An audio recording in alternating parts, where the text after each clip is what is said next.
Tribunal de Medellín en sentencia de Ramiro Cuco Banoy Murillo por masacre del Aro. Acaben el pueblo, borren el pueblo, dijo el aludido Villalba Hernández. Estas fueron las palabras que le escuchó decir al otrora gobernador de manera directa en el citado encuentro.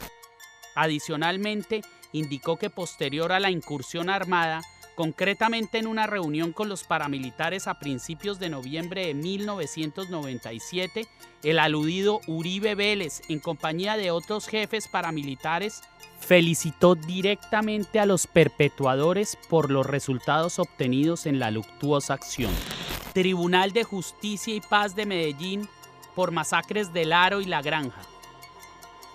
Álvaro Uribe Vélez está detrás de las omisiones en las masacres del Aro, de la cual fue informada la gobernación a su cargo desde su comienzo y que no se le pudo ocultar por la gravedad de la situación, a cuya comunidad no le brindó apoyo durante 7 días y cuyas denuncias desmintió luego, pero que eran ciertas y que él tenía cómo y por qué saberlo. Tribunal de Antioquia por el crimen de Jesús María Valle. Los homicidios selectivos fueron aumentando, insistimos, con la ayuda de las Fuerzas Armadas, de Policía, Departamento Administrativo de Seguridad DAS, Gobernación de Antioquia, las convivir de ese sector y las familias influyentes de la región.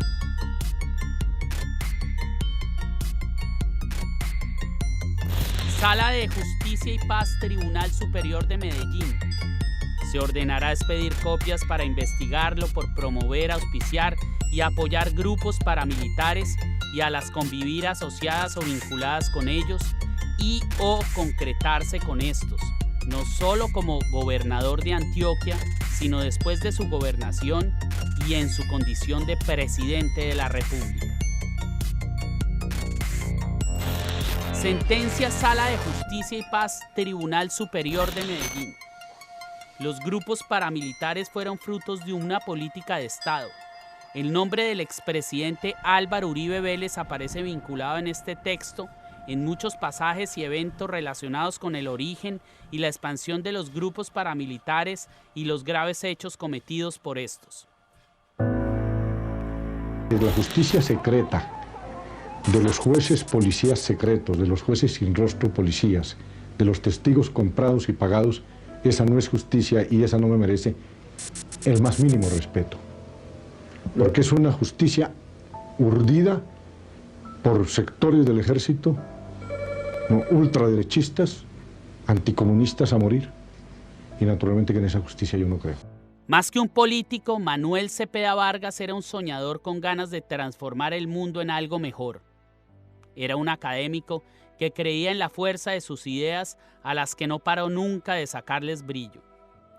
Su vida estaba dedicada a la lectura incansable de profundas doctrinas jurídicas y filosóficas y a afilar las letras en el ejercicio de su labor periodística. Escribía bellos poemas y también pintaba. Era uno de esos seres que en la vida caminaba más con el alma que con las piernas. Fue dirigente sindical y director de una importante revista. Cuando lo asesinaron, ya era senador.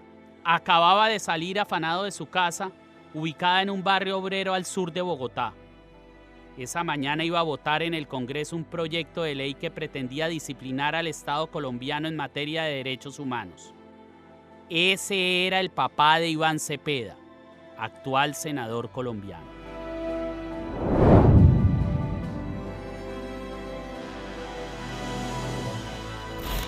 Alberto Uribe Sierra le decían Don Alberto. Era un mafioso dicharachero y parrandero, criador de caballos y hacendado multimillonario, que de vender retazos de tela de la noche a la mañana pasó a comprar extensos terrenos que se juntaban con el horizonte y tantas cabezas de ganado que parecían abejas de colmenar. Tenía muchas camionetas blindadas, carros de lujo, yates, avionetas y helicópteros. Solía pasearse por los pueblos montado en sus bestias sin determinar a los campesinos que lo saludaban agachando la cabeza con temor y reverencia. Traficaba con armas, coca y aeronaves. Era amigo de los más peligrosos capos que ponían a su nombre todas esas propiedades que no eran de él. Al cartel de Medellín, Don Alberto siempre le sirvió de testaferro y lavadero. Un comando de las guerrillas marxistas que le había echado un mafioso encima por haberle robado unos kilos de coca, lo asesina el 14 de junio de 1983.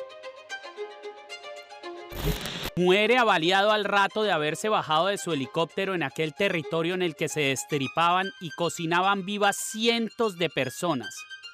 La hacienda Guacharacas, propiedad de los Uribe Vélez. Este era el papá del Matarife. Papá no lo mató la guerrilla, lo mató la mafia. Porque el papá, yo fui muy amiga de Virginia Vallejo y ella me contó varias veces. ¿Qué le contó sobre el papá de Álvaro Uribe? Que Pablo Escobar le había dicho a ella que el papá de Uribe era testaferro de él y que por eso la familia del señor Uribe, padre de Álvaro Uribe, pues todos sus bienes no los pudieron heredar los hijos. Por eso Álvaro Uribe en ese entonces vivía en apartamento arrendado.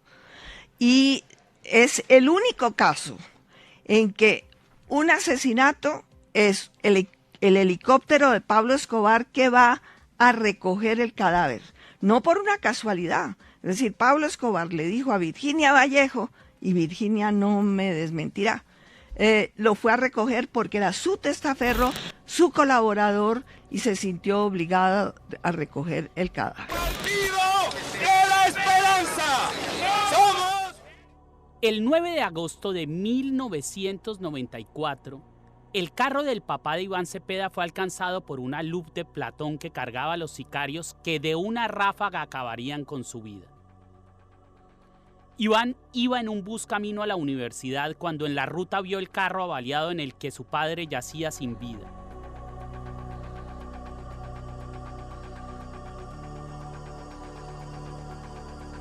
Mi papá había denunciado con insistencia desde el año pasado que era víctima del Partido Comunista y la Unión Patriótica de un plan que se llama Plan Golpe de Gracia, que estaba de alguna manera diseñado desde la alta cúpula militar.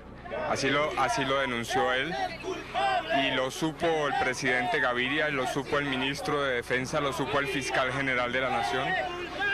Parece que no tomaron ninguna medida porque hoy asistimos a este asesinato tan horroroso. Para esa época, al hijo de don Alberto, Álvaro Uribe, le había rendido la existencia. Servía de enlace gubernamental del cartel de Medellín tras su exitoso paso como director de la Aerocivil, entidad en la que trabajó para Pablo Escobar, tramitando las licencias de vuelo de la flota de aeronaves que todos los días cruzaban el Atlántico, llevando los insumos requeridos para millones de narices norteamericanas. Acababa de fundar junto con su hermano el grupo paramilitar Los 12 Apóstoles y estaba por convertirse en el gobernador de Antioquia. Meses después, ya empoderado de la gobernación y tras darle vida a las tenebrosas Convivir, tomaría el control de la corporación genocida más cruel y devastadora del país, las Autodefensas Unidas de Colombia, AUC, cuyos miembros fundadores del paramilitarismo de extrema derecha, que luego vendrían a estar completamente subordinados al Matarife, fueron los que mataron a Manuel Cepeda. Sustrajo de las gobernaciones la facultad de otorgar estas personerías jurídicas, pero la reservó para el caso de que las fundaciones o corporaciones que se creen tengan entre su objetivo aquel de entrar a participar en la prestación de servicios de seguridad. Por eso la gobernación de Antioquia ha considerado que mantiene la competencia para otorgar personería jurídica a este tipo de organizaciones. Ambos, Iván Cepeda y el Matarife, andarían sus vidas por senderos enmarañados y repletos de intersecciones que vendrían a finalizar dentro de los engranajes de un reloj. Cada quien tiene sus propias maneras de espantar los fantasmas. Mientras Álvaro Uribe se dedicaba a amedrentar el país a punta de masacres y asesinatos selectivos, generados desde el aparato organizado de poder que edificó como gobernador y presidente, Iván se dedicó a estudiar y a defender las víctimas que dejaba el descomunal mecanismo genocida ejecutor de la venganza del mentado mandatario. Se graduó de filósofo y en el exilio recibió su magíster en Derechos Humanos de la Universidad Francesa de Lyon. Fundó el Movimiento Nacional de Víctimas de Crímenes de Estado y regresó al país para llegar a donde lo había previsto el destino. Iván Cepeda Castro, el hijo de Manuel Higuera, llega al Congreso de la República con una de las más altas votaciones y ocupa una curul en la Comisión de Derechos Humanos de la Cámara. Dentro de sus funciones como vicepresidente de la comisión, debe visitar las cárceles para verificar la situación de los presos. En el marco de esta labor, empieza a recibir las denuncias voluntarias y espontáneas que hacían varios de los reclusos que había dejado el paramilitarismo.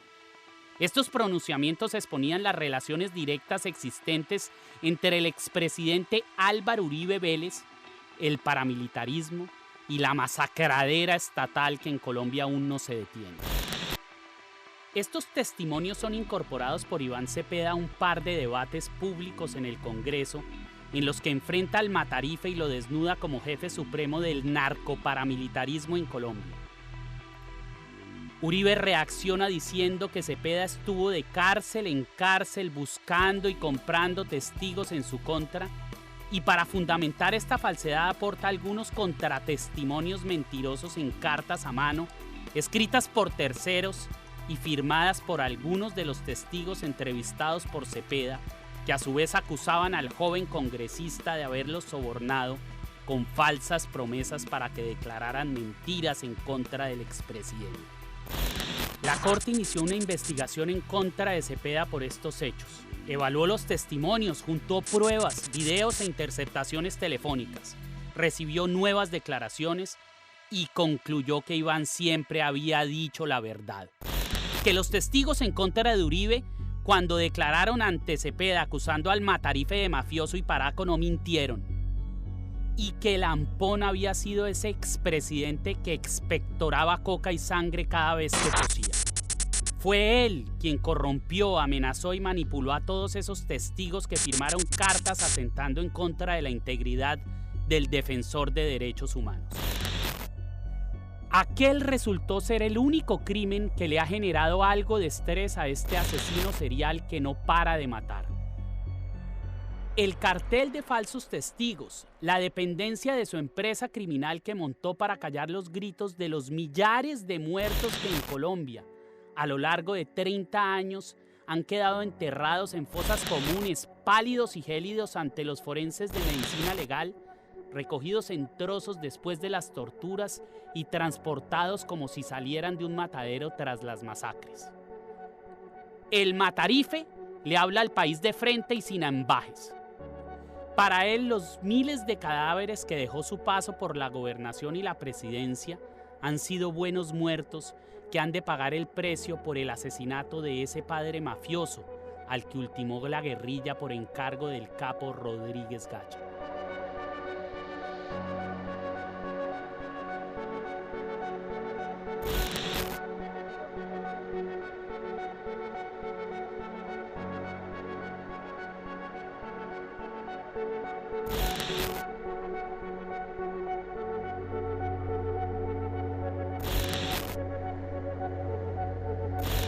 Los abogados que obedecen sus órdenes son piezas esenciales del aparato organizado de poder cimentado en el Estado colombiano. Ellos son como él, espontáneos y sinvergüenzas. Se hacen llamar abogánsters. Además de Uribe, todos defienden mafiosos y paramilitares. Afirman presuntuosos en diferentes medios que la ética no tiene por qué estar ensuciando el derecho. Todos andan por el mundo como miserables narcos vagabundos con pesados relojes de oro en las muñecas, rodeados de escoltas y trepados en lujosos jets que son su firma personal para las redes sociales. En realidad no son abogados, sino mandaderos del Matarife que se caracterizan por comprar declaraciones, funcionarios y jueces.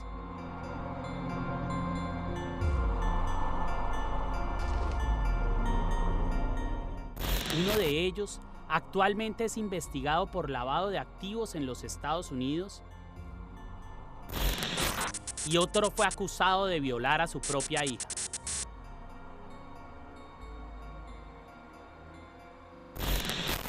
Ah, y está Diego Cadena. Cadena, de entre toda la jauría, es quien está doctorado en el arte de corromper testigos. Los tuerce en Colombia y Estados Unidos, país en el que ha vivido. Allá tiene empresas, propiedades y mantiene intensas relaciones profesionales y de amistad con varios agentes de la DEA y funcionarios del Departamento de Estado. No por nada Cadena ha sido el condimento secreto de Álvaro Uribe en Norteamérica. No solo para conseguir las declaraciones falsas de varios narcoparamilitares extraditados, sino también para lograr que el gobierno norteamericano no colabore con la Corte Suprema y con la justicia colombiana al negarle la comparecencia virtual a varios declarantes presos requeridos por las autoridades colombianas. La injerencia del gobierno republicano de Donald Trump en los procesos de Álvaro Uribe fue abierta y descarada. Los más de 200 expedientes en contra de Álvaro Uribe en Colombia por masacres, homicidios, fraudes procesales y concierto para delinquir, entre otros graves delitos, están plagados de falsos testigos. El proceso que cursaba en la corte específicamente por el hecho de haber constituido una dependencia de su empresa criminal es solo la punta de un inmenso iceberg que se empieza a descongelar. Duele como colombiano que muchos de los que han lacerado al país con barbarie se defiendan en libertad o inclusive tengan garantizado jamás ir a prisión. El cartel de falsos testigos del expresidente Uribe está operado por fiscales, jueces, magistrados, ministros, abogados, cientos de empleados judiciales, empleados del Congreso, senadores y representantes a la Cámara, concejales, alcaldes y en general cuanto cargo de elección popular exista en el país, así como la ralea más densa y espesa de delincuentes de la cual hace parte muchos de sus amigos paramilitares y mafiosos presos, de tal forma que no alcanzaría el corcho ni el tiempo para estirar los hilos de todos los procesos que el Matarife tiene abiertos y que juntarían todas las voces mentirosas que cacarean en ellos. Observemos de cerca el único de los procesos que hasta el momento le ha traído problemas a Álvaro Uribe ante la justicia colombiana. Justicia que no es más que una masoquista mordazada y disciplinada a la que el Matarife le da rejo. Me refiero a la telaraña que se empezó a tejer cuando Cepeda expuso las verdades del expresidente en el Congreso y Uribe se defendió armado de mentiras. Carlos Enrique Vélez a quien le dicen Víctor, habrá de estar tras las rejas más de una década por haber hecho parte del bloque Cacique Pipintá, el bloque paramilitar que inició como una sucursal del sangriento bloque Metro. Pipintá estaba comandado por Pablo Hernán Sierra, uno de los paramilitares que más verdades le ha cantado en la cara al Matarife y que ha hecho públicos los tratos y relaciones que Uribe tuvo con él y con los demás actores de la violencia paramilitar en Colombia. Vélez declara que Iván Cepeda lo había intentado sobornar ofreciéndole beneficios sin saber que la corte le tenía chuzado el teléfono al que le entró una llamada de Eurice Cortés Velasco, alias Diana, una recolectora de testimonios falsos perteneciente a la organización criminal del Matarife. Eurídice había sido reclutada hacía más de 20 años en las autodefensas por Iván Roberto Duque, alias Ernesto Báez, excomandante paramilitar quien tuvo a Álvaro Uribe como amigo de la causa antisubversiva y a quien el Matarife no fue capaz de venderle a Bush cuando extraditó a Don Berna, a Mancuso y a Jorge 40. La mujer fue contratada por Cadena para que buscara en las cárceles ex paramilitares dispuestos a decir mentiras a favor del expresidente y que también estuvieran dispuestos a recibir dinero por contradecir los testimonios de Pablo Hernán Sierra y Juan Guillermo Monsalve, principales testigos en contra del Matarife. Más cerca de nosotros vemos hace algunos días a alias Víctor, el ex paramilitar Carlos Enrique Vélez, que dice que está cansado de repetir siempre lo mismo, que el ex abogado de Álvaro Uribe, Diego Cadena, le prometió 200 millones de pesos para él y para otros, para declarar en contra de Iván Cepeda, para declarar en contra de Pablo Hernán Sierra, que había declarado contra los hermanos Uribe. Él dice que solamente recibió 50 millones de pesos, y en una grabación que pudimos escuchar de Blue Radio y del Espectador, escuchamos a Diego Cadena que habla de ayudas humanitarias. La Corte escuchó en la interceptación telefónica a Carlos Enrique Vélez, en la que confesó que iba a declarar a cambio de 200 millones de pesos, de los cuales Cadena alcanzó a pagarle 40. Por medio de Samuel, que era el abogado en ese entonces del frente de nosotros, él hablaba mucho con Mario Uribe. Entonces ahí es donde él viene y me ofrece una plata. Con Iván Cepeda yo nunca hablaba, él tenía una entrevista con ellos, que prácticamente lo que ellos buscaron fue desacreditar más que todo era a Iván Cepeda. Yo es que la carta la escribió fue Diego, yo la firmé y le coloqué güey. Ellos me daban esos pagos, me regalaron a un reloj que supuestamente me lo había mandado el doctor Álvaro Uribe. Eso fue lo que me dijo Diego.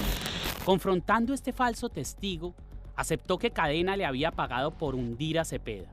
Cadena, al quedar evidenciados los pagos, dijo que lo había hecho por razones humanitarias.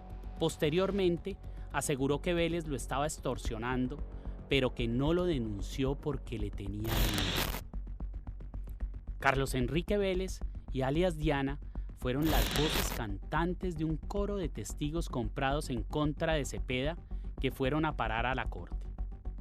Me refiero a los testimonios de Fauner José Barahona, alias Racumín, Máximo Cuesta Valencia, alias Sinaí, John Jairo Cárdenas, alias Fosforito, Elmo José Mármol Torregrosa, alias Poli, y Giovanni Cavavit, fueron recaudados por Cadena y aportados por la defensa de Álvaro Uribe Vélez al recurso de reposición ante la Corte.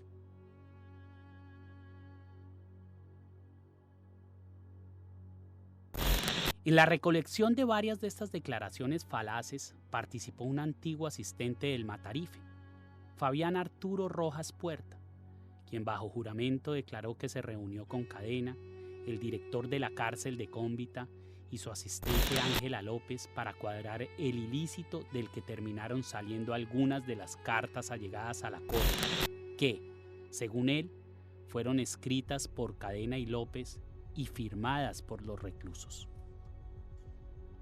Rojas, este ex empleado del Matarife que terminó por abrir la boca y culminó su declaración señalando a la mano derecha de Uribe, Claudia Calla Daza, la misma que usó el expresidente para comprarle las elecciones a Duque con la mafia costeña, como el engranaje de toda la empresa criminal de la fábrica de falsedades. Precisamente ella, la Calla, se reúne con Cadena, recibe las cartas y se las entrega argolladas el día de la declaración al expresidente. En el expediente de Álvaro Uribe reposa la declaración del buen muerto Carlos Areiza en contra de Cepeda. En una de esas cartas maquilladas, Areiza decía que Iván Cepeda le había ofrecido plata por declarar en contra de políticos del Centro Democrático. Posteriormente, Areiza aclara de viva voz y bajo juramento que nunca escribió esa carta. ¿Usted escribió esa carta voluntariamente? No, yo firmé 2 hojas en blanco a la persona que me visitó y esas 2 hojas eran una prueba de confianza para no terminar yo muerto después. Que fue amenazado para que firmara 2 hojas en blanco por el abogado neonazi Jaime Arturo Restrepo, quien en redes se autodenomina El Patriota, adorador del Matarife, militante activo del Centro Democrático y uno de los promotores de la violencia paramilitar en Colombia, a quien, de acuerdo con una sentencia del Tribunal de Justicia y Paz de Medellín, las autodefensas bautizaron con el alias de Samuel, y quien está implicado como autor intelectual de homicidios y torturas. No pude hablar con el señor José Luis Gaviria, pero sí encargaron a una persona que me visitara, que era el abogado Jaime Restrepo. ¿No? Yo vengo en representación de las personas a las que usted llamó.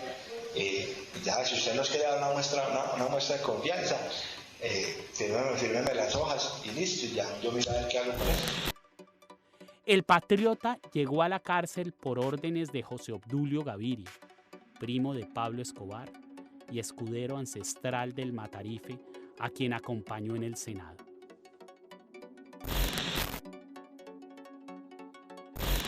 Cadena aportó testigos para varios casos más en los que está implicado Álvaro Uribe, como el ex paramilitar Gordolindo, en el proceso que cursa en contra de su hermano Santiago por la conformación del grupo paramilitar Los 12 Apóstoles, en el que el nombre de los 12 hermanos sale a relucir. También está el testimonio de Hilda Esther Niño Farfán, fiscal relacionada con el paramilitarismo, a quien otra interceptación expone como una más del abanico de testigos que declara a favor de Santiago y Álvaro Uribe, a cambio de que la saquen de la cárcel y la trasladen al hotel de la Escuela de Caballería, donde, arropados con sábanas de seda y servidos por meseros, purgan las penas los peores delincuentes de cuello blanco del país. Allí, en efecto, va a terminar esta fiscal corrupta y aceitada por los esbirros del uribismo. Diego Cadena, en su labor de recolección de declaraciones en contra de Iván Cepeda, que hicieran bulto en el expediente del expresidente Uribe, brinca de cárcel en cárcel. Algunos testigos ceden a sus ofrecimientos, otros a sus amenazas y hostigamientos, y otros no se dejan amedrentar. Se niegan a contradecir sus propias declaraciones en las que han implicado al Matarife. Entre ellos está Monsalve, Juan Guillermo, el hijo de Óscar, el cuidandero de Guacharacas. El mismo hombre al que fue a visitar Cadena a la cárcel en compañía de Jaime Lombana, el abogado de Álvaro Uribe investigado por lavado de activos en los Estados Unidos. Monsalve había acusado a Álvaro Uribe Vélez de ser el creador y patrocinador del Bloque Metro. El abogado pretendía sobornar al recluso para que cambiara el testimonio que ya había rendido ante la corte. Es decir, Monsalve era otro de aquellos testigos al que el abogánster pretendía comprarle sus mentiras. La única diferencia es que Monsalve llevaba en la muñeca un reloj. Un reloj que no dejaba de mirar a Cadena cuando le hablaba. Yo digo eso, pero lo que yo digo es preciso de dificultad. Si no, yo vengo mañana, porque mañana a la primera hora se mete el recurso.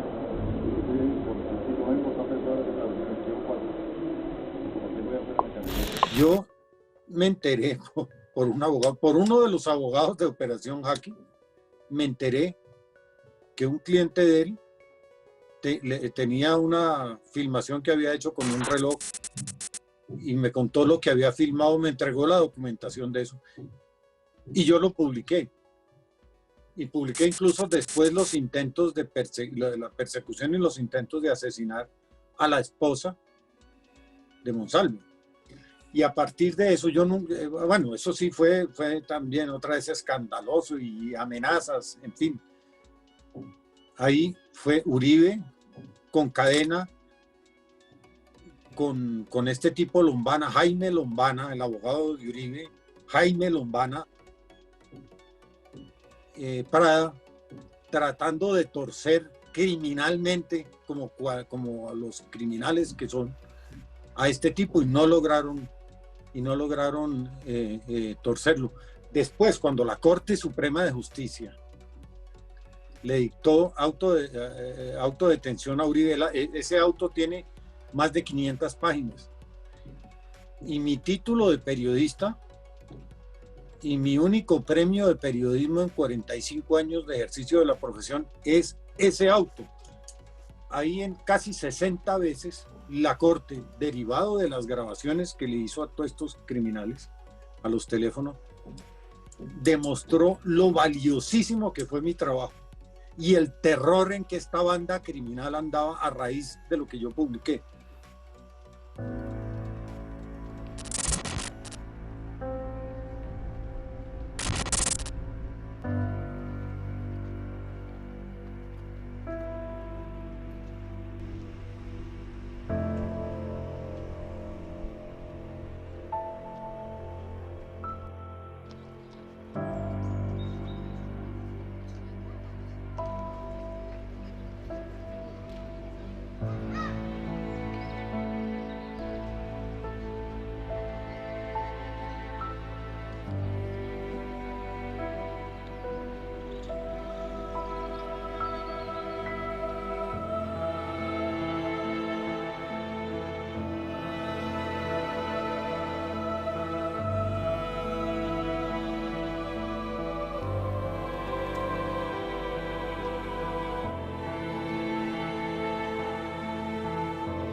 Que no mueran los soldaditos, que no mueran los labriegos, que puedan sentarse a las orillas de sus casas como esas familias dominicales que nos miraban cuando nos acercábamos al aeropuerto, cuando vimos que los campesinos asesinados se habían convertido en árboles frondosos entre cuyas ramas volaban pájaros.